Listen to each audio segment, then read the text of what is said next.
So hey guys, Joe was asking me a question about the loans, and he was basically saying it didn't seem fair, or fat, as he said, that the bank was charging so much interest out of the payment per month. So the example is a $200,000 loan at 4% interest. The payment is $955 a month, and that's the payment over 30 years. And I told him that the first payment would be $667 towards interest and $288 towards the principal. So $955 total, and most of it goes to interest to the bank for borrowing the money. And he basically was saying, like, that's bad, that doesn't seem fair.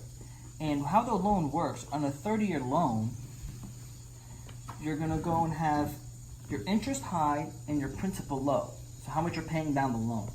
Over 30 years, the interest drops and the principal goes up. So about 20 years, after 20 years, your principal and interest payment become even.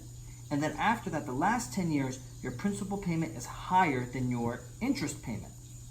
And after 30 years, your mortgage is paid off, you own the house free and clear. Now, some people say it's unfair that the bank is charging so much interest. Well, in reality, it's only charging 4% interest to borrow that $200,000.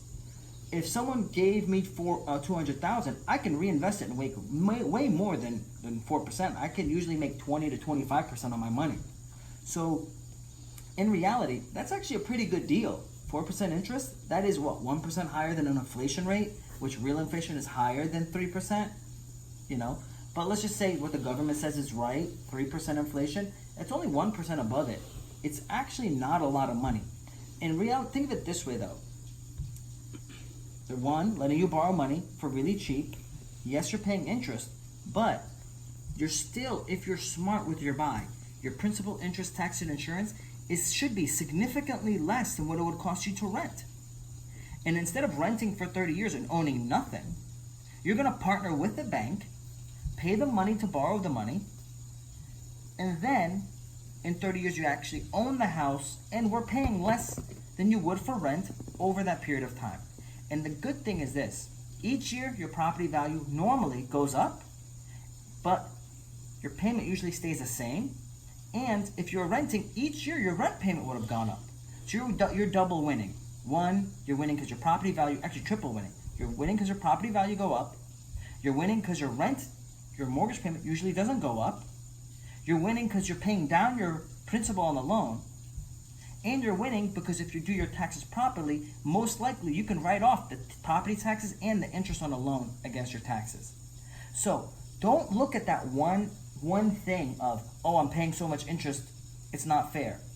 Remember, bulls, very energetic, aggressive, motivated people to invest, make money. Bears, conservative people that don't invest hardcore but really give loans, make money. Pigs get slaughtered. So let's not be pigs here. If everybody's making money and it's in a conservative fashion, we're all winning. So don't get caught up in that idea, because what's going to happen is you're going to be 10 years later still renting, and you're like, man, I could have bought this house for $200, and now that property is worth like $275, $250. And you could have got in, now your rent has gone up every single year. And you're like, I could have saved all that money I paid for rent. So it's not one aspect that you should pay attention to. You should pay attention to the full spectrum of what's going on. So overall, normally owning and paying interest is more beneficial to you in the long term. I hope that was very knowledgeable and helpful for you guys. Please comment below what your thoughts are, and please tag some friends in here so they can learn as well, and we'll all grow together. See you later. So you said that, let's say the loan is $200,000. You were running the numbers by me, and you said it's a 30-year loan. So you're taking that interest, and it gets divided up per year, and then it gets divided per month. So that's where the $667 came from. Was the annual interest divided by 12 into each month, correct? Okay. So why does the interest payment get lower? Like, why does the interest payment get lower? I don't get it. Okay, so here's where it gets a little bit more detailed. Every month, when you make the payment, the bank takes the payment, the principal, you get it, now click. So you're dropping the principal, that's also dropping the amount of interest that needs to be done. Yes, so every single month, the bank's recalculating. Every single time you make a payment, Makes sense. it recalculates your principal, which recalculates how much interest you would owe, and then it gives you, so then it reduces how much interest you pay, and then it increases the difference in principal. It's called amortized because they keep your payment the same. And that's how they can calculate it's a 30-year period of time. So they keep the payment the same, and every single month, they say if you make this payment every single month for 30 years, it'll be gone. That's why I say it's better in a more conservative fashion for you to get a 30-year loan than a 15-year loan. For many people, not everybody. A lot of people, a 15-year loan is good too, but in a 30-year loan, make one extra payment a year. Just one payment extra. So in this example, it's $955. If this person paid $955 extra a year, one extra payment, it'll knock off 7 years off of the 30-year loan. You'll only have that loan for 23 years. But you'll be locked in on a lower payment compared on a 15-year loan. What if you lose your job? You then are forced to pay the higher payment. So that gives you that flexibility. So you said that, let's say the loan is $200,000. You were running the numbers by me, and you said it's a 30-year loan. So you're taking that interest, and it gets divided up per year, and then it gets divided per month. So that's where the $667 came from. Was the annual interest divided by 12 into each month, correct? Okay. So why does the interest payment get lower? Like, why does the interest payment get lower? I don't get it. Okay, so here's where it gets a little bit more detailed. Every month, when you make the payment, the bank takes the payment, the principal, you get it, now click. So you're dropping the principal, that's also dropping the amount of interest that needs to be done. Yes, so every single month, the bank's recalculating. Every single time you make a payment, Makes sense. it recalculates your principal, which recalculates how much interest you would owe, and then it gives you, so then it reduces how much interest you pay, and then it increases the difference in principal. It's called amortized because they keep your payment the same. And that's how they can calculate it's a 30-year period of time. So they keep the payment the same, and every single month, they say if you make this payment every single month for 30 years, it'll be gone. Wait. Why wouldn't you want to make extra payments on your loan? Because like what we were talking about earlier, the loan is 4% interest. That's like, in my opinion, that's free money. Inflation is 3%. Where am I going to go to borrow money at 4%? You're not.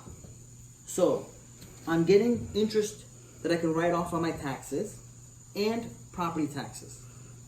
If I'm paying down this 4% interest rate, I'm basically giving up, in my opinion, free money. I can turn around my money and I average between 16 and 25% return on my cash. So why would I give the bank an extra $6,000 a year where I could take that $6,000 and make $1,500 on top of it? So yeah, so like basically I'm borrowing this $6,000 by not doing a 15-year loan or paying extra principal down. The $6,000 would save me in that year $240. So instead of saving $240, I'm returning on average $1,200 in profit from investing my money. Like, so I'm reinvesting at one, and my cash flow, I'm getting just 20% on average alone on my cash flow. $1,200. That's an additional $960 I'm making in cash flow. Plus, I'm taking that money and I'm using that money to buy more real estate. So on top of that, I'm averaging, what is it like? Let's just be conservative, 5% appreciation on my property on top of that. So then I'm getting another 5% on the appreciation of the property. So in reality, it's more like 7%. So to the point, I'm gonna be like, you know, pulling in say $2,000 a year on that $6,000, you know. So why am I afraid to pay $240? I'm not, you know. If the bank wants to make their money on their loan, that's their business. You can make your $240. I'm not gonna pay the $6,000 down, and I'm gonna use that to make about $2,000 on it. Now every single year I'm making $2,000 over 10 years. I made $20,000. So It's a really good way to see the whole picture. you have to see it as like a contrarian, right? Everyone says pay down your loan. David Ramsey says pay down your loan. There is things you should pay down. You shouldn't have credit card loans. You shouldn't have some crazy interest rate loan on your car. Yeah, you should pay down your car because you get not that much value off of it. But if your car loan is, if you, like when Honda or Toyota offers you a car loan that's 1.9% interest, I'm not really paying that thing down. You know, I'm paying the minimum payment, paying that thing off in 5 to 6 years, and using that money to invest in somewhere else. Another thing, if you're investing it in somewhat of a liquid asset, like say if you put it in the stock market and you're putting in conservative stocks, you should appreciate more than 2%, right? 4%. And if you're paying down your car loan as fast as possible, and you paid it down, say you have a 7-year loan or 6-year loan, 72 months, and you're 3 years in and you're hacking away at that thing, you throw in double payments and everything. Something bad happens, you lose your job. Something happens, right? You don't have any cash left over. Some of these people are just throwing all their cash towards paying off their debt, and then something bad happens and they have no cash to make the remaining payments. What is the bank going to do? Hey, I know you've been making extra payments. We're going to redo your loan for you in consideration. That usually doesn't happen unless you bought some type of insurance from the car company or the home company in case something like that happens. Otherwise, they're going to be like, oh, I'm sorry to hear that. We're going to foreclose on your car. We're going to repo your car. We're going to foreclose on your home. We're taking your home back. So where if you had the money in the savings or invested in a liquid asset, you can be able to pay those payments. Part two, say you did have it in real estate, which is not a liquid asset, but you're in a conservative play where you're getting a lot of cash flow coming in from your tenants. You still have cash flow coming in to make those payments. So don't think of just one tiny aspect of the game and think you got it mastered. Because I meet a lot of people that think, I got this mastered. You got one part of the game. There's still like 100 other parts that you need to learn, and you can't base your whole plan off of this one part. So it's very important that whatever you're doing, you're also talking to some type of expert, a mortgage expert, a tax expert, a credit expert, a real estate expert, a lawyer.